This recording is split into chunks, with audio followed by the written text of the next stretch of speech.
aduna lang gyud ni sa pagtubo nato na mahamtong ka. Pero kini paghamtong nga mga igsoon dili ra gyud siya ingon og kanang sayon nang gyud nga aduna lang kita mo ipadayon ra gyud sa pagbasa.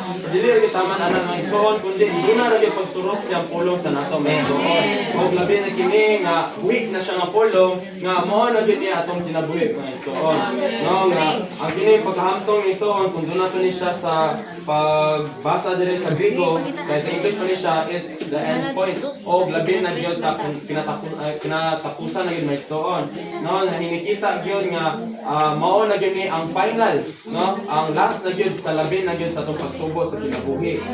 So mao usab atong buton-naon ng igsoon nga isip kita dito yung pangasawon non nga dili ra gyud ta nga ego kontento sa ang pagkakaroon nato pero kundi magpadayon nato sa pagtubo sa kinabuhi may igsoon.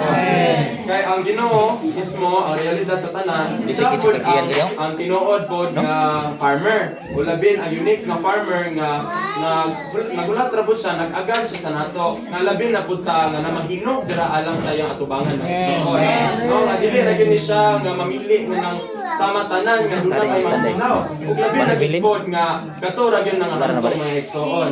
No kay ano kita makaingon kita sa niya ug labi Lord ngano dugay man kay niabot dire sa ning kalibutan kung ano nga 2000 years na gyud wala gyapon ka abot dire sa nato pero ingon man pud sa nato kay wala pa man pud mo mismo nahatong. Amen. Sa duha ka kanang duha ka libo nga katuiga wala man pud ta nahantong nga atubangan sa niya. So mausab nga isip ang tumong gyud nato sa atong pauli papahamtong kita mga igsoon. Nga usata sa yang gipantawag ug labi na gyud sa iyang mga pinili mga igsoon.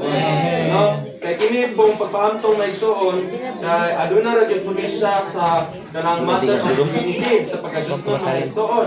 O sa nato gyud nga mag-isip kita nga labin gyud ang Ginoo na ra gyud kanunay tubo dira sa tong sulod mga igsoon. No kay masama ta sa dagway ug labi na gyud pud ta nga magkinabuhi sama dira niya mga igsoon.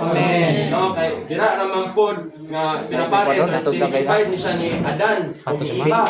Ug labin kay si Adan kung siya nakontento labi sa kinsa ra pinahatag sa Ginoo sa iya. Ikaw atong yaging si Mana gitagaan sa kabayo. Ingon mas Adan, "Inis tama sa ako ha. Upat man ni katiil." Ug labin gitagaan siya og kabaw, dili man pud siya sama sa nako. Kay duha na siya duha ka sungay. Dili ako wala man pud sa sungay. Labi na gyud kay nagpangita ang Ginoo. Nakita po ni si Kristo mismo nangita gyud siya nga sama lang gyud alang niya mga igsoon. Mao nakita, no ang iglesia nga unta gyud nga mahamtong ta labi na gyud masama sa niya mga igsoon. No? Dire pinakita po dire sa adlaw 5. Ug labi na gyud pod ang pagsalig dira ni Jacob kay duna ra gyud dira sa Ginoo mga igsoon. No nga sa tanan niya ang kahimtang ug labi na gyud pod sa nagdako gyud siya nga perting pasaway kay mga igsoon. No bugoy kini si Jacob. Ug labi na gyud pod nga mismo niya ang ikakontra si igsoon kay labi siya may kaingon pod nga bugoy man gyud pod ni Jacob. Ngalan lang niya ngalan lang daw niya daw pod kay usa na siya kanang mura og nagsige ra gyud siya og ingon og kahig ulo. Ug labi na gyud pod kay niagi man siya transforma mga igsoon nga mao na sab nga napahimulo siya dira sa Ginoo mga igsoon. No kay nagikan siya nga pagkabugoy pero sa kinatapusan siya pag kinabuhi nahamtong siya. Labi niagi siya sa pagtransforma dili ra po ni ingon kanang agi sa kasayunan pero niagi siya og disiplina mga igsoon.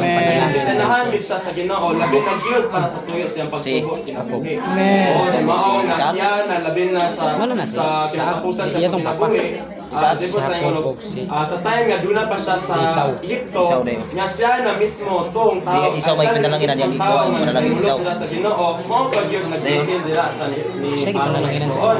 No sa pag-abot niya siya pag kinabuhi nga nasama siya duna gyud nagsakop dira dito siya niya. So nasama na siya sa Ginoo mga igsoon. Kita na gyud nga ang mismong nahamtong usa na example kini si Jacob kay napanunos gilugo ng panalangin ikaw panalangin adlaw mga igsoon. Sa tanan niya hatag sa mahanong yung panalangin mga kalipayan niya mga igsoon gyud tanan dira ni Kristo mga igsoon. Kung kita kay isip gyud putang pinakukse gyud mismo ga kuan kinatag na labin na gyud ta nga kaslon sa Ginoo no dira sa away sila sa hangin. Iniingon na po siya dire nga the air mo po nga we will have a marriage with the Lord.